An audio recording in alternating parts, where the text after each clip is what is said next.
Hello, my baby. Hello, my honey. Hello, my Evie gal.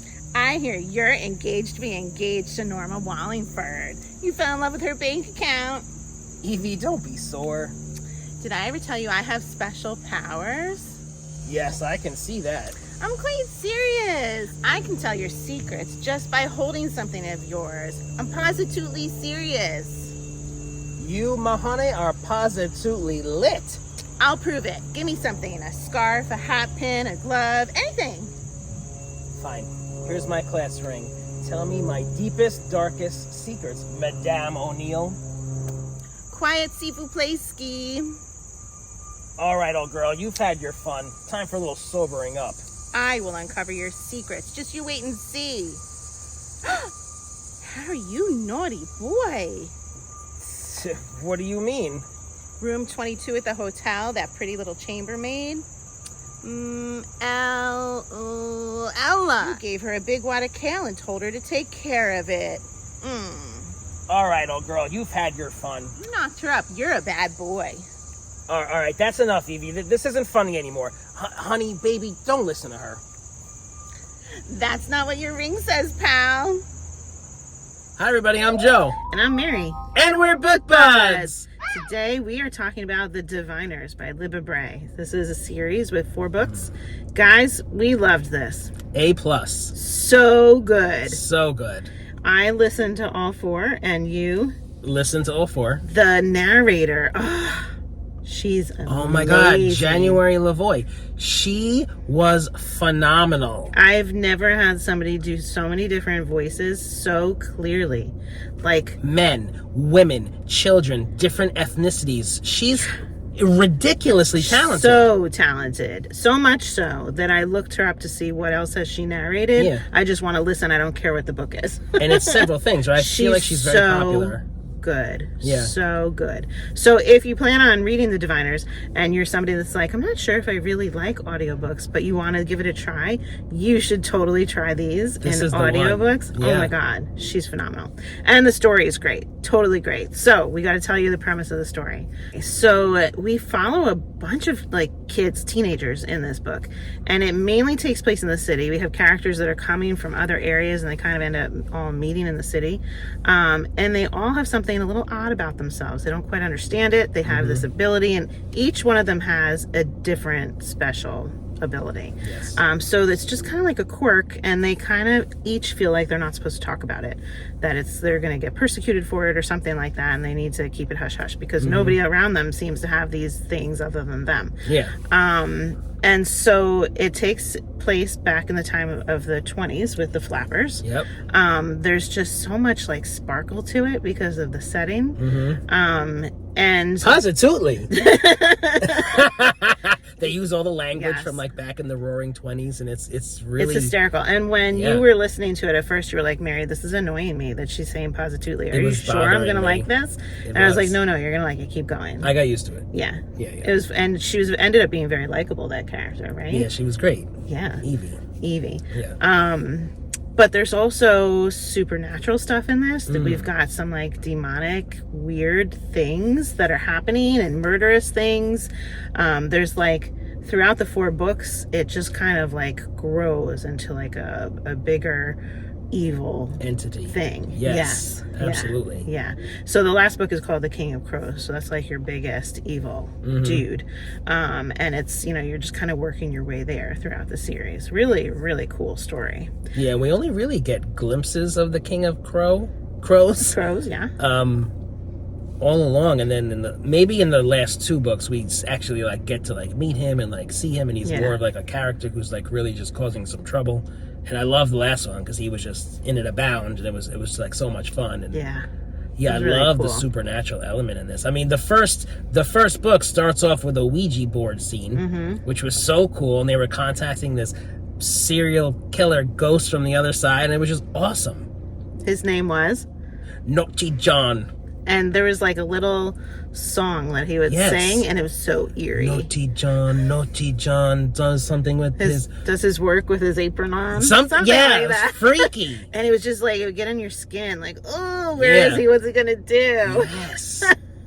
Wow. Yeah. This was such a great book. So you recommended this to me. You've been killing it with the recommendations lately. You. Like these series I feel are like just I really get you now, but phenomenal. after all this time.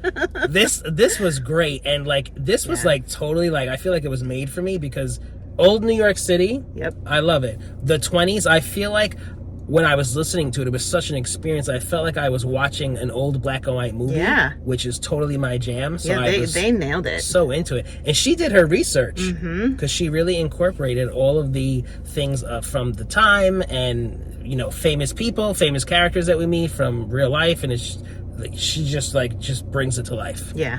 And what I love is like I don't usually say that I like historical fictions. It's not something that I read. Yeah. And when I was all said and done with this, I'm like, Joe, I think this was a historical fiction. Like, holy cow. She really packed it full with so much stuff. And it was fun. It was not not stuff like I was like, I don't care about that. She made it really fun. Blending historical fiction with the supernatural / fantasy. It was cool. Is this a genre? Like, is this a thing? Can really? You tell me more books like this? Because I absolutely loved it. It was really cool. Really so cool. The I don't know if it was the second or the third with the psychiatric centers in New York. Yes. Yeah. Loved that. That was so creepy, so scary.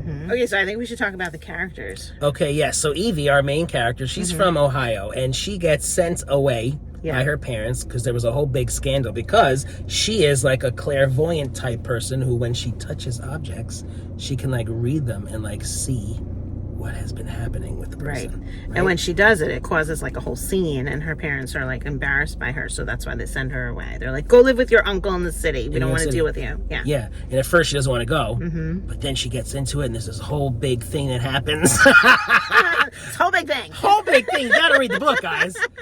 Right? So that's her power. She's part of the diviners, and she can read objects. Yeah, and she's super perky. Very peppy. And she's a partier, too. She is. She's a party animal. Yeah. She gets into trouble. And so she stays with her uncle. Her uncle runs a museum of like oddities, and it's not doing very well. Not many patrons come. But, you know, as the book progresses, you can imagine things will draw people there because there's more unusual things happening because all these people, all these diviners are coming together. All right, so we just had a whole side conversation about characters we can't tell you about because so many of them seem like they're normal, but they might end up having powers later. So you have that to look forward to, okay? And we're not going to disclose those things now.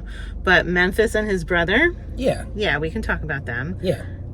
So his brother, Isaiah, has visions. And Memphis used to be a healer, but he doesn't want to heal anymore. And he doesn't feel that he's capable of it anymore. Yeah. And they have a dynamic that as the books progress, like each of the books focuses a little bit more on one of the characters than the other, but all of them are always in the book together. So the book that really expands on Memphis and Isaiah like blew my mind. There's Dreamwalkers, guys. It's pretty cool. It is so awesome. So cool. And like, you know, you think you know the powers and then they just like evolve or they grow or like, and then you figure out like where are they coming from and everything. Oh my God, it's so good. No. All right, so let's talk about Sam. So Sam, we don't want to tell you anything special about him, but he's this smooth talker guy. When he meets Evie, he like picks her pocket and steals $20 from her. And he thinks he's so cool. And she's just so irked by him and she just wants to like sock him, you know? She's so annoyed. Yeah. But their dynamic is very funny. Oh my God, their dynamic is amazing. And it's like, it progresses throughout the different stories. And we learn more about Sam. They're just all such unique characters. Yeah, they really are. Very well developed as well. Yeah. And so her uncle, I won't spoil anything because there's just so much to this book, but who knew that as the series was going to go on, all that the uncle stands for and is involved in? The uncle, are you with me? I'm with you. I'm listening. Okay, you're looking like you're like confused. I'm like, where are you going with it? I feel like his character is like the most... It's pretty important. Surprising. It's like, whoa, what? I had to like stop and be like, wait, he does what?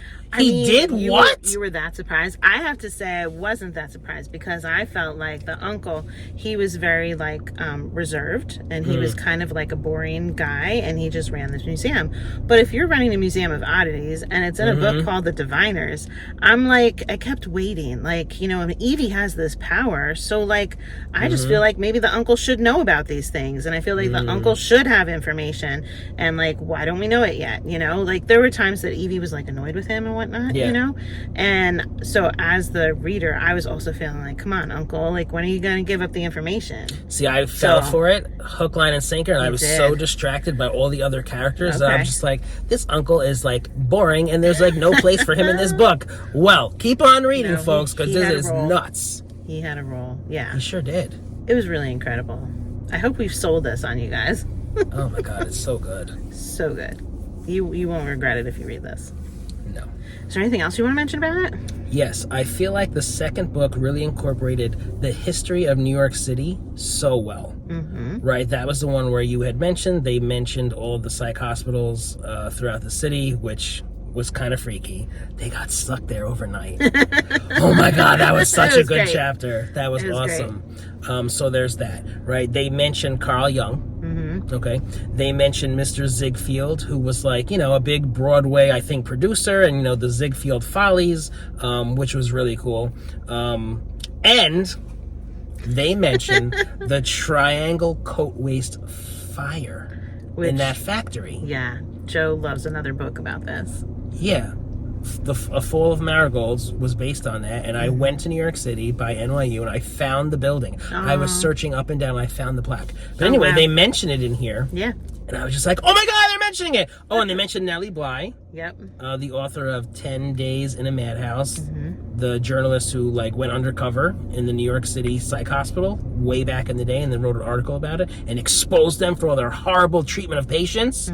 So she really did her research. This is not fluff, guys. This is, like, well thought out, well researched, true life stuff. Yeah. It's just, you learn so much reading this book. And I just love how she incorporated, it's so creepy. I love how she incorporated all the different ethnicities, like all the people who immigrated over here and like their stories, and oh my god, it was just great.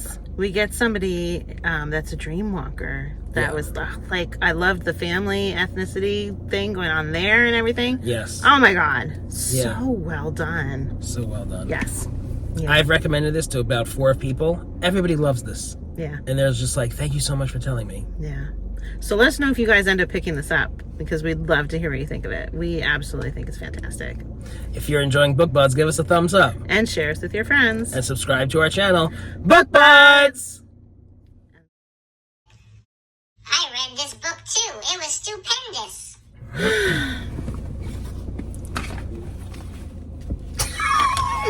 Did I just punch you? You did. Ah!